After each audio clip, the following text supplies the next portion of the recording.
lagi dalam Tuhan, kita akan lebih bersorak lagi. Kita akan pujian kita. Satukanlah roh kami ya Tuhan.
bersyukur kepada Tuhan buat anugerah dan kasih-Mu yang melimpah bagi kami hingga malam hari ini kami ada dalam hadirat Tuhan, di dalam pujian dan penyembahan kepada-Mu. Bapa, kami percaya bahwa Engkau ada di sini, telah bertakhta di atas puji-pujian kami umat-Mu, dan saatnya kami buka hati kami untuk mendengarkan kebenaran mengenyangkan setiap jiwa yang haus, lapar akan kebenaran firman-Mu. Urapi kami sekaliannya, berikan kami roh pengertian ketika apa yang kami dengarkan dari kebenaran firman-Mu, biarlah kami mengerti dan memahami, sehingga kami dapat melakukannya dalam kehidupan kami sehari-hari. Permuliakanlah nama-Mu atas kami ya Tuhan. Kuduskan kami dengan darah anak domba Allah, dan ruangan ini hanya Roh Kudus yang ada di antara kami. Lawat kami lebih lagi Tuhan, kalau Engkau telah memulai dan Engkau akan terus melanjutkannya sampai dalam kesempurnaan kasih karunia-Mu. Terima kasih Bapa. Urapi hamba-Mu, sembunyikan hamba-Mu di balik salib-Mu untuk menyampaikan kebenaran firman Tuhan. Dalam nama Yesus Kristus kami berdoa dan bersyukur. Haleluya. Amin.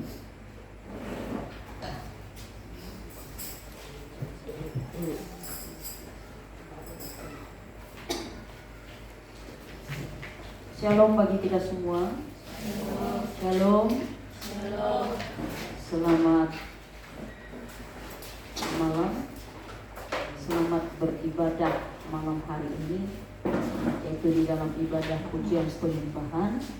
Kita bersyukur saudara, ada pengalaman-pengalaman baru ketika kita ada dalam hadirat Tuhan malam hari ini.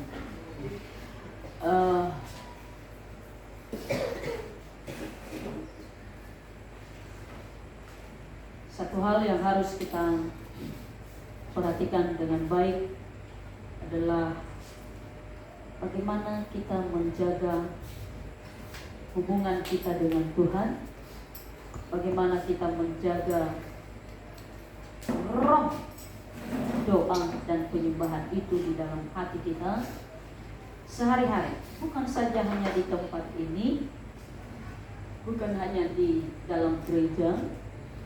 Terlebih kita sebagai pelayan-pelayan Tuhan, kita harus memiliki hubungan yang erat, intim dengan Tuhan. Buka hatimu, ikuti apa yang firman Tuhan katakan tentunya mengenai pujian penyembahan. Kita buka Alkitab kita di dalam Matius 25 ayat 31 sampai ayatnya yang ke-46. Cukup panjang ayat ini.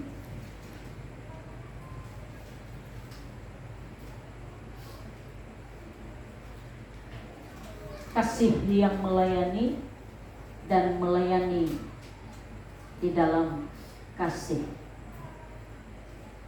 Kita baca bersama secara perlahan-lahan.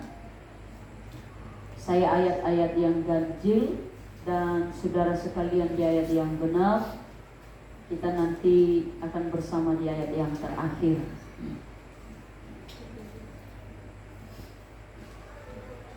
Penghakiman terakhir. Matius 25 ayat 31 mulai. Saya akan bacakan ayat ganjil, saudara ayat genap, dan di ayat terakhir kita bersama-sama.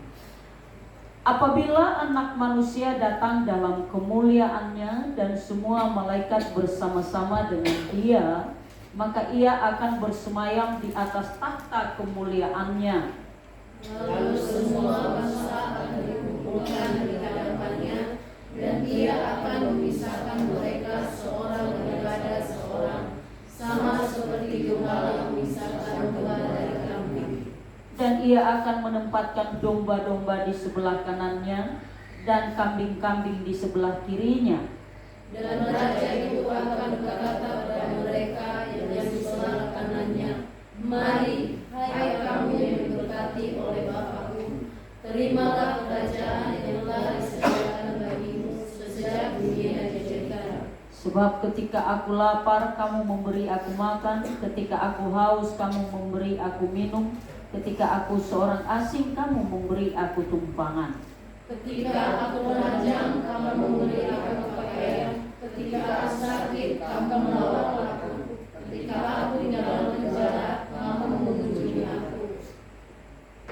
Maka orang-orang benar itu akan menjawab Dia, katanya, "Tuhan, bila manakah kami melihat engkau lapar dan kami memberi engkau makan, atau haus dan kami memberi engkau minum?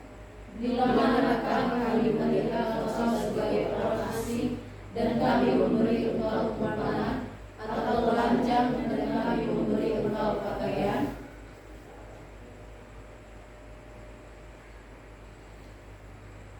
Bila manakah kami melihat engkau sakit atau dalam penjara dan kami mengunjungi engkau?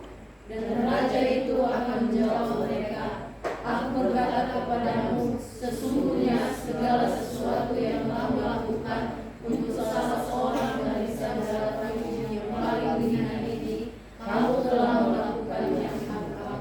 Dan ia akan berkata juga kepada mereka yang di sebelah kirinya, Enyahlah dari hadapanku, hai kamu orang-orang terkutuk, enyahlah ke dalam api yang kekal yang telah sedia untuk iblis dan malaikat-malaikatnya.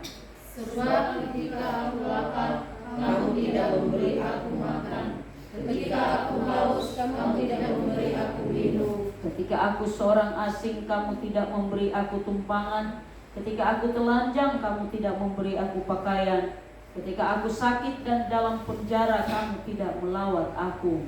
Lalu mereka pun akan menjawab dia, katanya, Tuhan, bila manakah kami melihat engkau lapar, atau haus, atau sebagai seorang asing, atau telanjang, atau sakit, atau dalam penjara, dan kami tidak melayani engkau? Maka ia akan menjawab mereka, Aku berkata kepadamu, sesungguhnya segala sesuatu yang tidak kamu lakukan untuk salah seorang dari yang paling hina ini, kamu tidak melakukannya juga untuk aku. 2-3 ya. Dan mereka ini akan masuk ke dalam tempat siksaan yang kekal, tetapi orang benar ke dalam hidup yang kekal. Puji Tuhan. Salah satu keyakinan iman kekristenan kita bahwa adanya hidup yang kekal.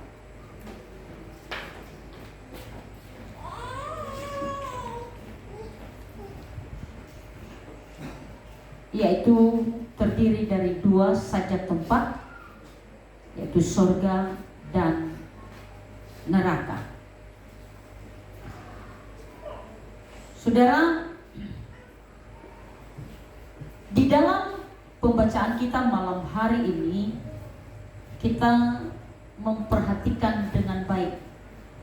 Yesus sangat berterus terang kepada semua orang yang mendengarkan dia pada waktu itu 2000 tahun lalu tentang anak manusia yang kelak ketika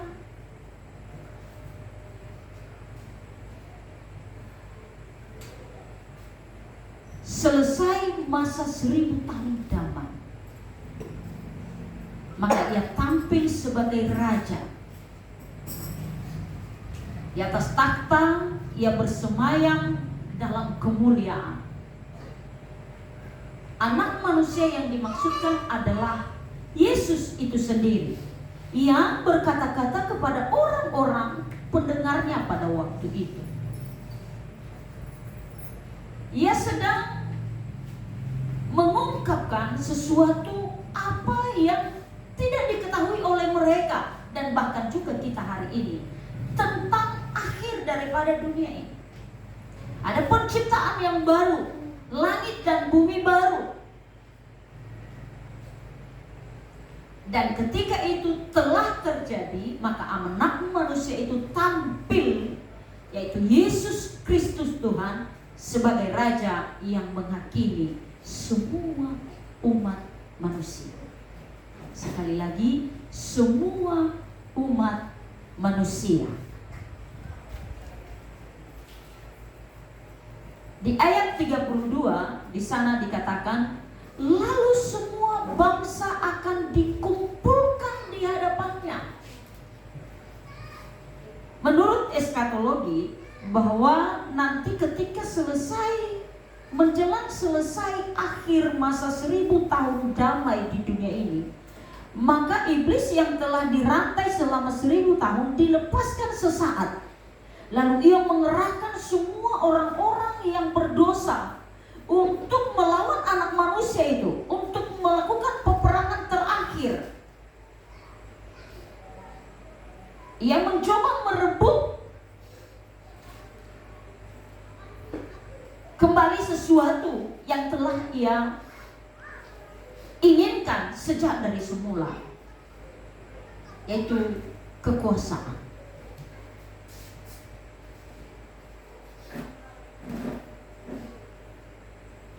Maka setelah selesai masa perang itu, perang yang disebut dengan perang Gog dan Magog,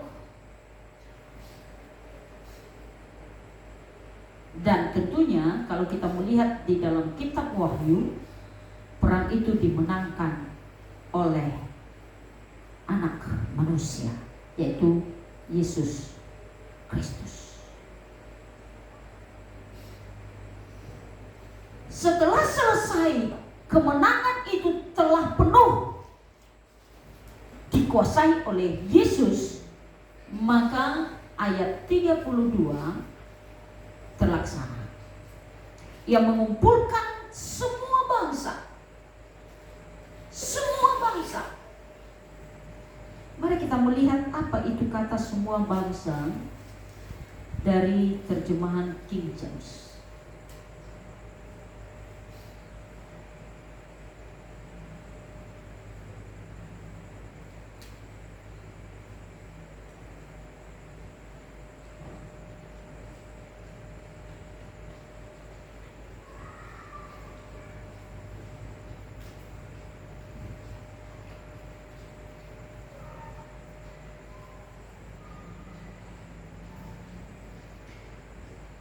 Bangsa memakai kata etnos.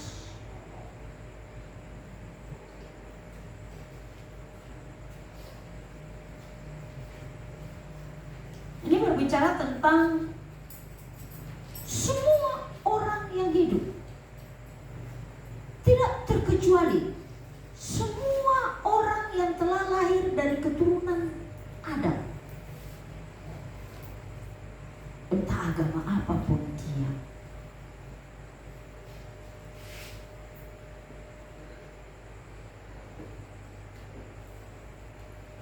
akan dikumpulkan Tuhan di hadapannya pada saat itu. Jadi tidak ada yang terkecuali.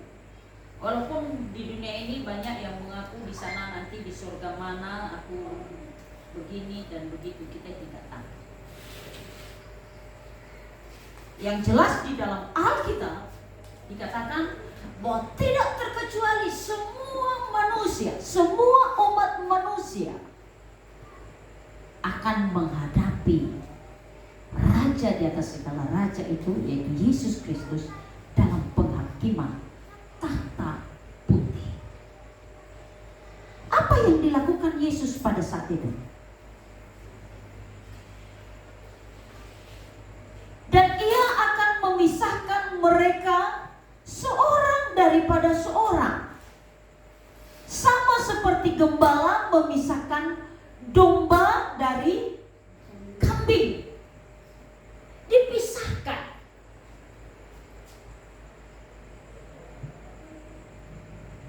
Apa yang membuat mereka dipisahkan? Kalau kita mengamati dari ayat ini, dikatakan bahwa jenisnya.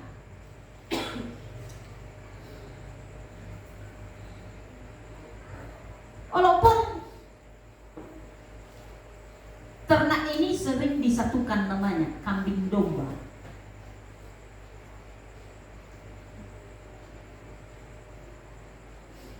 Postur tubuh hampir sama.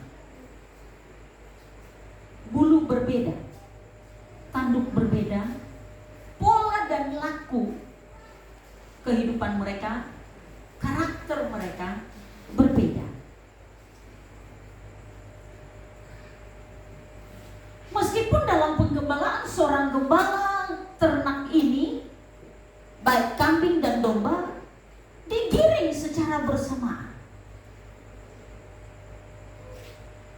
Kalau kita melihat dari hal ini, kata semua yang dimaksud, maka kita akan lebih menemukan yang namanya mengerucut dalam satu komunitas,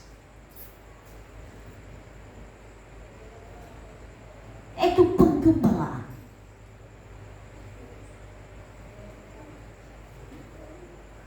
Daud berkata, Tuhan adalah gembalaku. Yesus menyebutkan dirinya di dalam Injil Yohanes pasal 10, aku adalah gembala yang baik. Secara keseluruhan, langit dan bumi ini ada di bawah kontrol Allah. Sebagai Tuhan, Ia berkuasa atas semua ciptaannya, semua manusia. Ia memberi matahari yang satu untuk semua orang. Ia tidak membedakan, oh untuk orang yang tidak percaya kepadaku, aku beri mereka matahari yang teduh.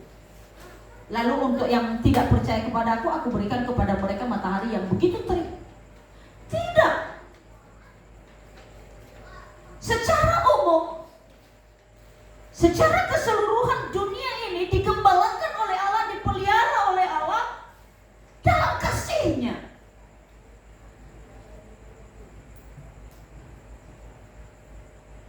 Ia memberi siang dan malam, bukan saja hanya kepada mereka yang percaya kepada Dia, tapi kepada semua orang.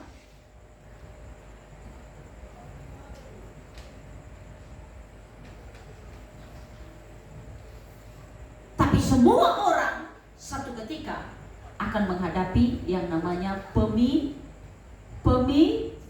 pemisahan. Dibedakan menurut jenisnya. Dipisahkan menurut jenisnya. Atau lebih saya katakan begini, untuk mempersingkat, dipisahkan menurut iman dan karakter.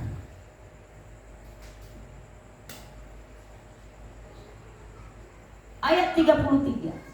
Dan ia akan menempatkan domba-domba di sebelah kanannya dan kambing-kambing di sebelah kirinya. Dalam kebijaksanaannya sang raja itu, yaitu Yesus Kristus Tuhan kita, tidak secara langsung ia menghakimi orang yang berdosa.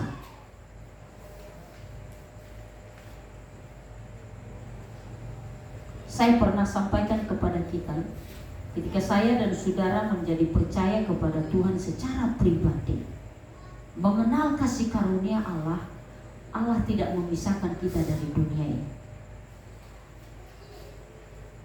Allah tidak mengambil kita dari dunia ini, tapi Ia menempatkan kita masih hidup di dunia ini untuk mengalami yang namanya pengujian menuju kepada pemurnian iman.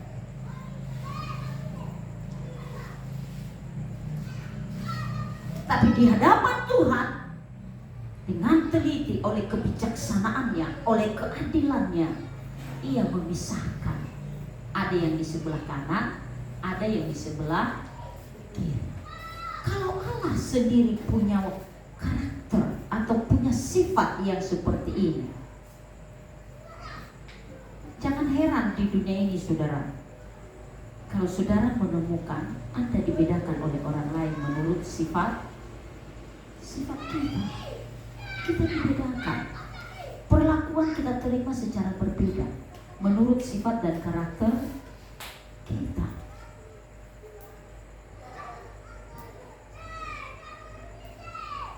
Kalau yang satu disayangi, yang lain dikasihi. Yang satu dipedulikan, yang lain diabaikan. Itu bukan secara kebetulan saja itu terjadi. Itu memang sudah seperti itu. Allah sendiri melakukannya.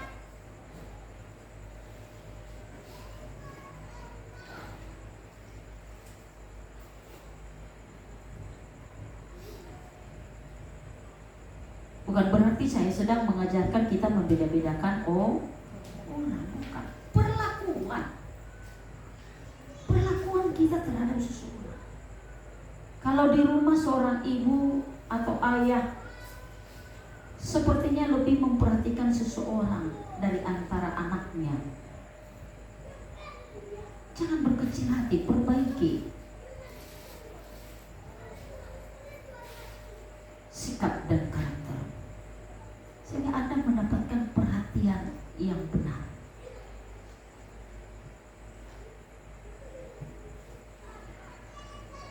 Ayat 34. Dan raja itu akan berkata kepada mereka yang di sebelah kanannya, "Mari, hai kamu yang diberkati oleh Bapakku, terimalah kerajaan yang telah disediakan bagimu sejak dunia dijadikan." Perhatikan dengan baik. Mereka yang ada di sebelah kanannya, domba-domba itu, ya, yang memiliki karakter seperti domba itu, mereka diberikan kerajaan yang telah disediakan Allah Bapa jauh sebelum mereka ada, sebelum dunia dijadikan, kata Yesus.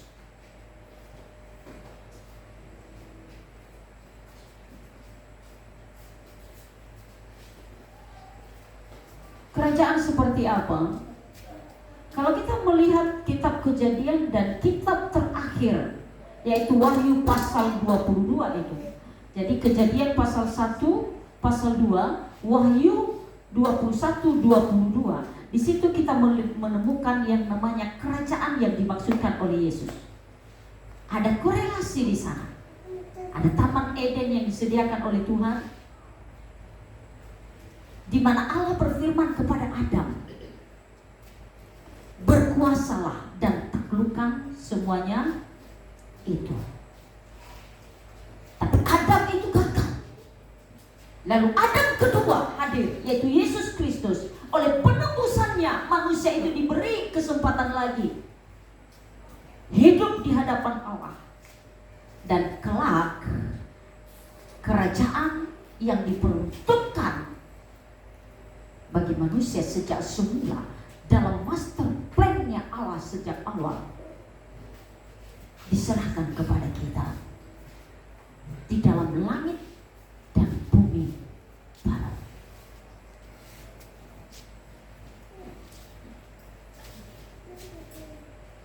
Pertanyaannya, mengapa mereka menerima hal ini?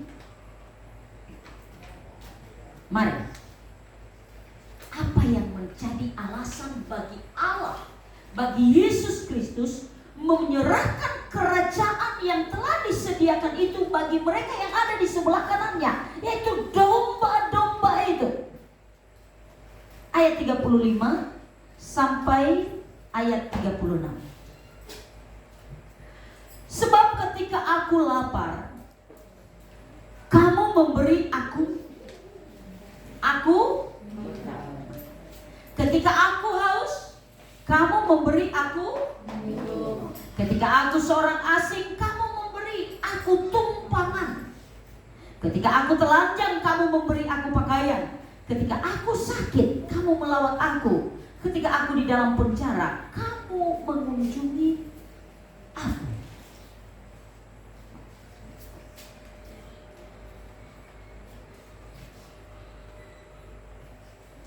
Ini yang dimaksudkan oleh Yesus, alasan mengapa orang ini layak masuk yang ada di sebelah kanan itu, menerima kerajaan yang tidak tergoncangkan yang dikatakan di dalam kitab Ibrani. Itu kerajaan surga, kerajaan Allah yang hadir di antara manusia. Adalah melayani.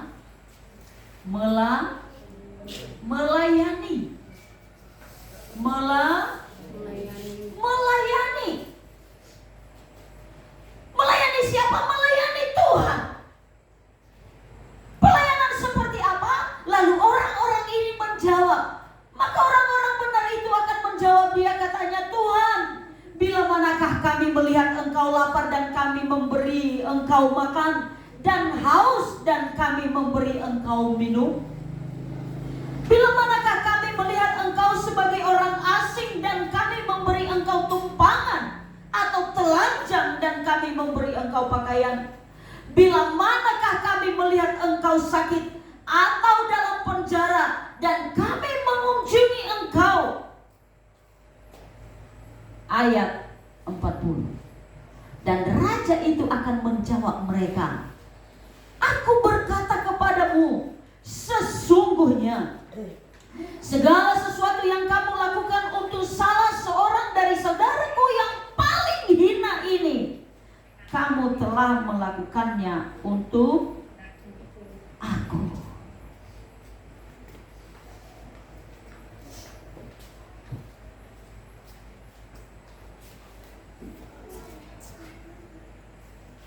Melayani dengan kasih.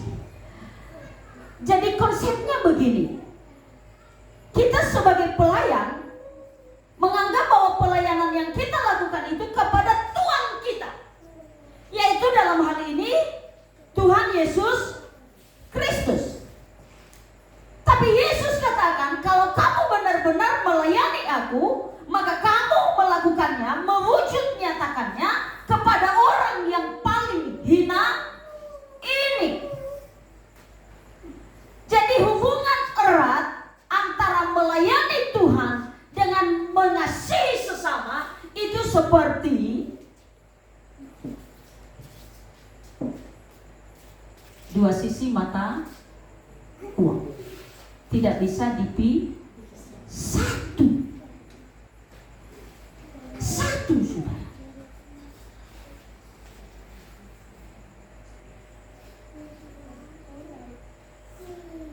Jadi melayani Tuhan tidak hanya berbicara berdiri di mimbar, melayani di gereja 24 jam satu hari kita ada di gereja, bukan.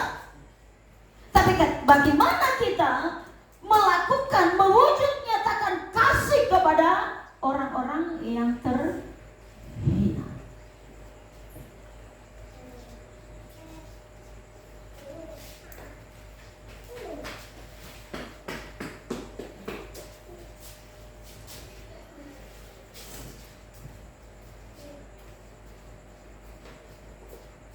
Perlu banyak orang-orang terhina dilakukan atau diwujud nyatakan kasih. Dikatakan oleh Yesus, untuk salah seorang.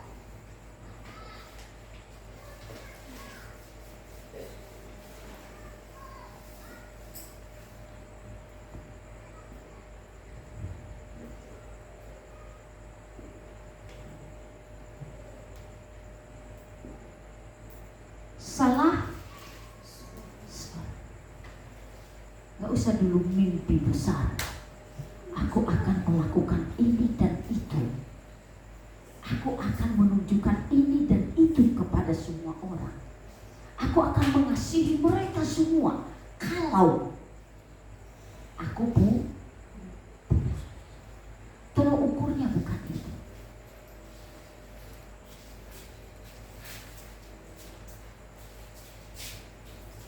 Hidup kita ketika kita menyatakan kasih kepada satu orang saja, bukan karena kita berlebihan, tetapi karena kita telah menerima kasih Allah itu, maka kita mengasihi Allah melalui orang lain.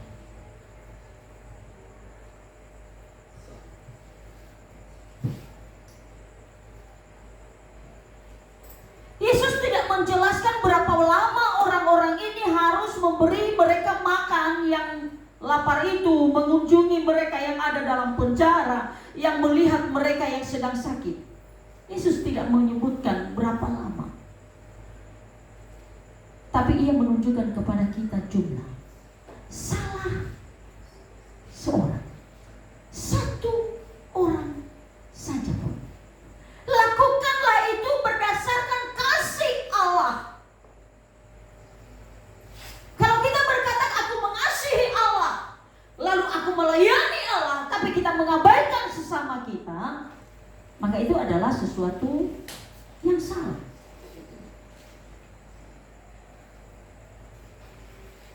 Itu salah. Kesalahannya seperti apa? Nanti kita melihat saudara bagaimana Yesus katakan kepada mereka yang ada di sebelah kirinya.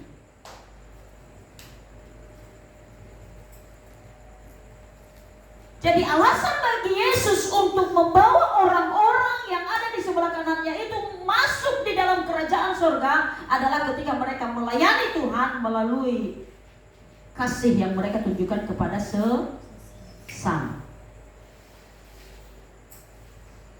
Yang terjadi sebaliknya kepada mereka yang ada di sebelah kiri, sama-sama punya kesempatan. Kesempatan itu mereka miliki bersama.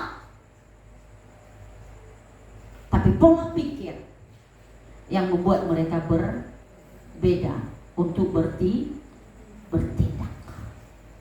Mewujud nyatakan pelayanan itu kepada Tuhan. Mari 41. Dan ia akan berkata juga kepada mereka yang di sebelah kirinya, enyahlah dari hadapanku, hai kamu orang-orang terkutuk. Enyahlah ke dalam api yang kekal, yang telah sedia untuk iblis dan malaikat-malaikatnya. Camkan baik-baik saudara, neraka itu tidak diperuntukkan untuk manusia. Neraka tidak diperuntukkan untuk siapa diperuntukkan? Iblis dan anteknya. Iblis dan malaikatnya.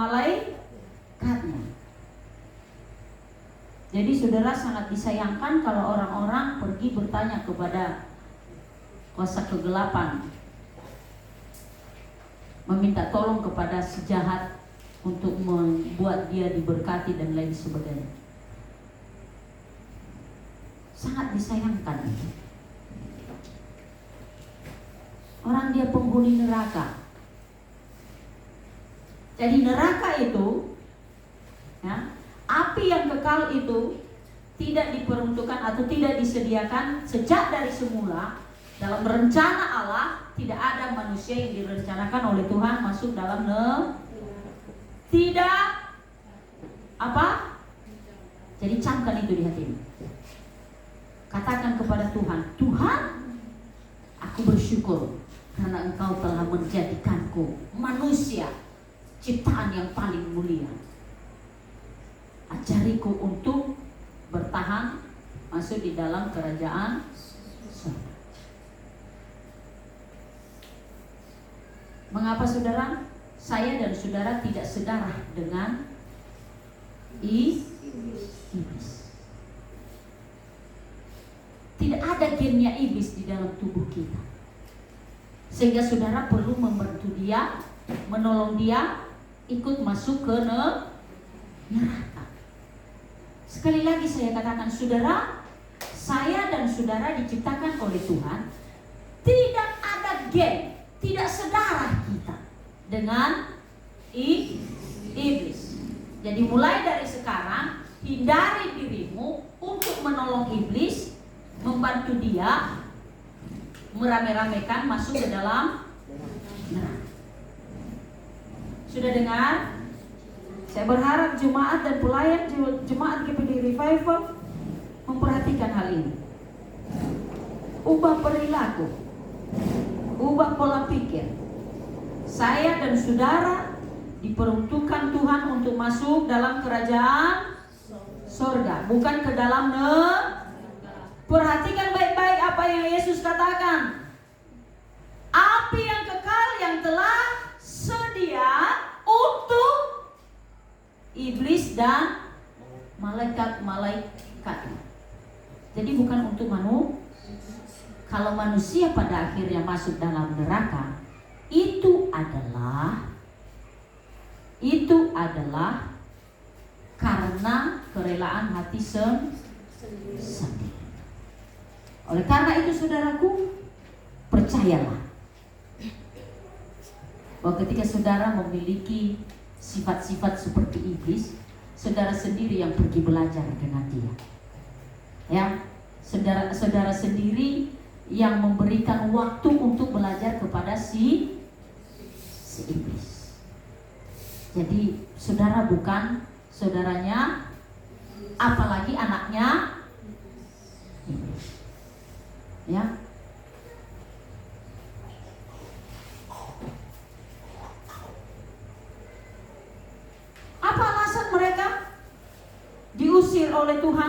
disebut sebagai orang-orang terkutuk? Mengapa? Mari kita baca 4:2. Sebab ketika aku lapar, kamu tidak memberi aku makan. Ketika aku haus, kamu tidak memberi aku minum. Ketika aku seorang asing, kamu tidak memberi aku tumpangan. Ketika aku telanjang, kamu tidak memberi aku pakaian. Ketika aku sakit dan dalam penjara, kamu tidak melawat aku. Lalu mereka menjawab, kapan kami melihat itu? Kapan kami melihat kamu lapar? Kapan kami melihat kamu telanjang? Kapan kami melihat kamu sebagai orang asing? Kapan kami melihat kamu sakit dan ada di penjara? Kami tidak pernah melihatmu di penjara. Yesus tidak pernah masuk penjara, saudara. Yesus tidak pernah masuk penjara. Benar yang mereka katakan, benar.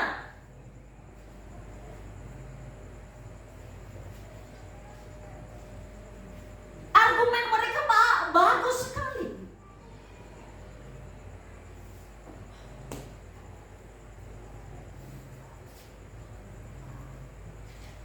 Ada orang yang berkata begini, kenapa orang Kristen itu, atau kenapa kita di gereja membawa emang Tuhan itu makan?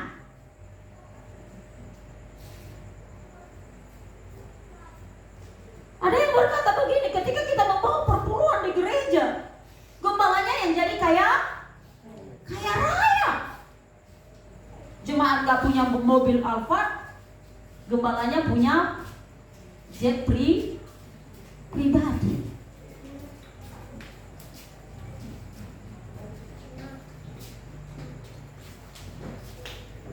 Kalau soal masalah pengelolaan itu urusannya dengan Tuhan, saudara. Amin. Amin. Ya.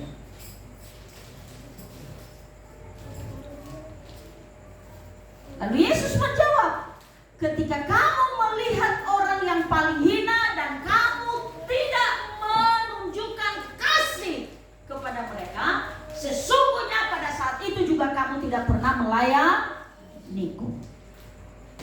Meskipun kamu ada di gereja 24 jam, meskipun kamu melayani di gereja penuh dengan urapan, itu akan menjadi kurang.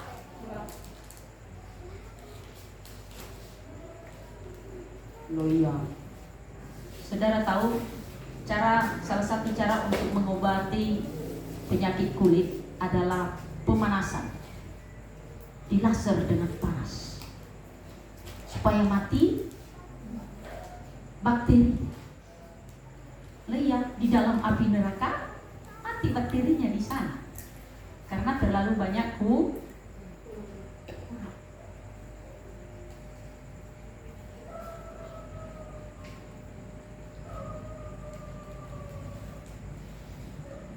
orang-orang miskin, orang-orang tak berdaya, orang-orang yang butuh dihiburkan, orang-orang yang susah hatinya, orang-orang yang terpenjara hidupnya. Anda tidak pernah melayani mereka dengan kasih. Jadi meskipun kamu berkata bahwa aku pelayan Tuhan,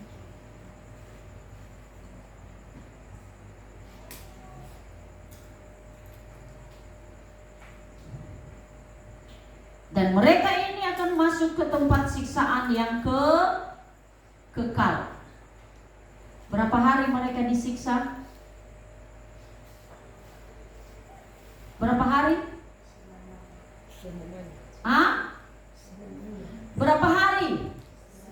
Enggak lama kok, cuma sebentar. Berapa lama? Selamanya. Kekal. Tak ada ujung awal waktu sampai akhir. Tidak ada awal dan tidak ada akhir.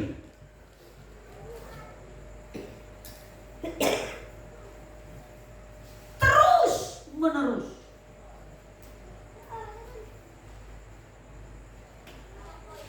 Dan kalau kita melihat bagaimana sifat di dalam kekekalan api neraka itu, dikatakan ulat-ulat tidak mati karena api. Jadi ada ulat-ulatnya. Yang ada bau api, bukan bau ulat yang dibakar. Ada yang pernah makan ulat sagu? Ada? Angkat tangan. 1. Wangi nggak? Kalau dibakar. Tapi di sana, di api neraka itu, ulat-ulat saja tidak terbakar. Yang ada bau api. Apalagi manusia yang masuk di dalam sana tidak akan terbakar, saudara. Jadi disiksa benar-benar. Dikatakan oleh Yesus di ayat 46, mereka masuk di sana ke tempat siksaan kekal.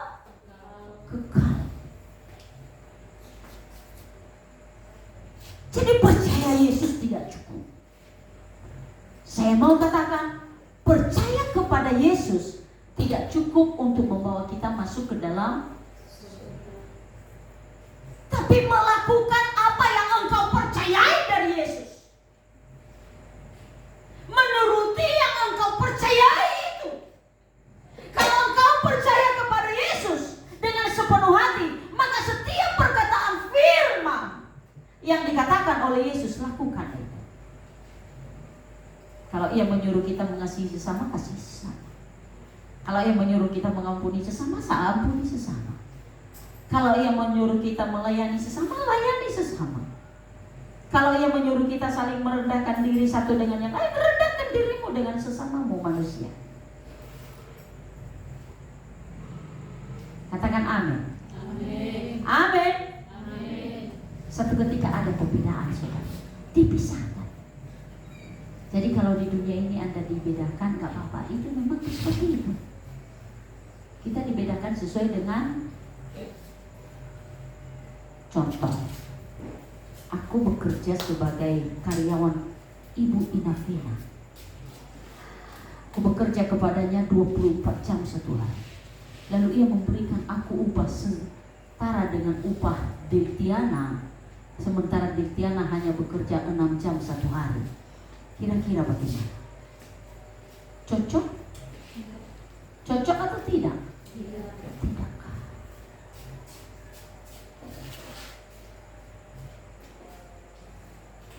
Sekali lagi, percaya Yesus saja tidak cukup. Kalau saudara percaya Yesus, kalau kita percaya Yesus, saya dan saudara percaya Yesus, turuti dan taatilah setiap perkataan Yesus. Yang kedua,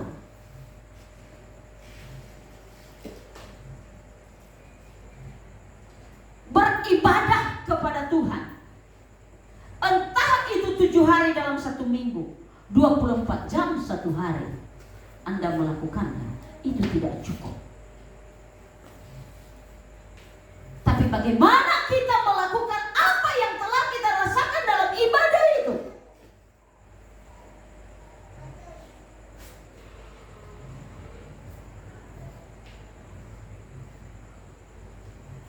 Kalau kita melihat di dalam surat Yohanes, salah satu jenis ibadah adalah mengunjungi orang-orang miskin. Itu salah satu jenis ibadah.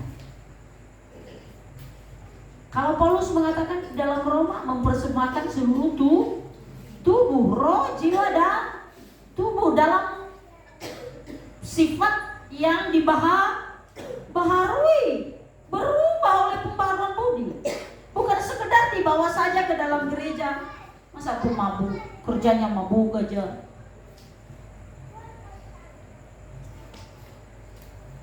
Kerjanya cakap kotor aja. Lalu dia datang setiap hari Minggu, dia taruh di atas mezbah Tuhan. Tuhan, aku persembahkan tubuhku sebagai persembahan yang harum, kudus, dan berkenan kepada Tuhan. Ya, tidak begitu juga. Kita harus mengalami pembaharuan budi di dalam hidup ini. Jadi kalau kita mengatakan kita melayani Tuhan, kita mengasihi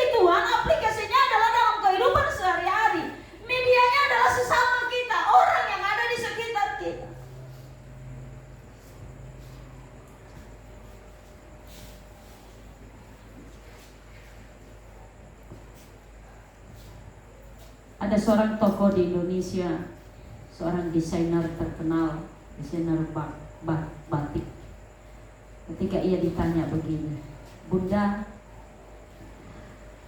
bagaimana menurut Bunda definisi bahagia? Lalu ia menjelaskan, bahagia itu adalah titik temu antara kita melayani Tuhan dan mengasihi sesama. Titik temunya di tengah-tengahnya itu, bagaimana hidup kita berfungsi untuk melayani Tuhan dan bermanfaat untuk semua orang. Itu namanya bahagia. Bukan punya ini dan itu, bukan punya banyak ini dan itu harta. Kebahagiaan adalah titik temu antara kita melayani Allah yang hidup dan mengasihi sesama. Wow, itu Ibu Anu Avantika, Avante, ya, Avante,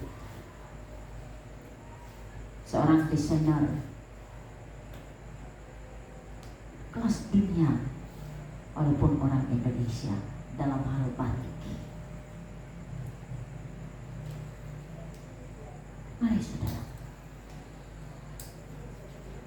kalau kita ingin bahagia dalam kekekalan, tidak tersiksa dalam kekekalan, layani Tuhan dengan mengasihi sesama. Kiranya Tuhan memberkati kita sekaliannya. Sampai di sini kebenaran firman Tuhan.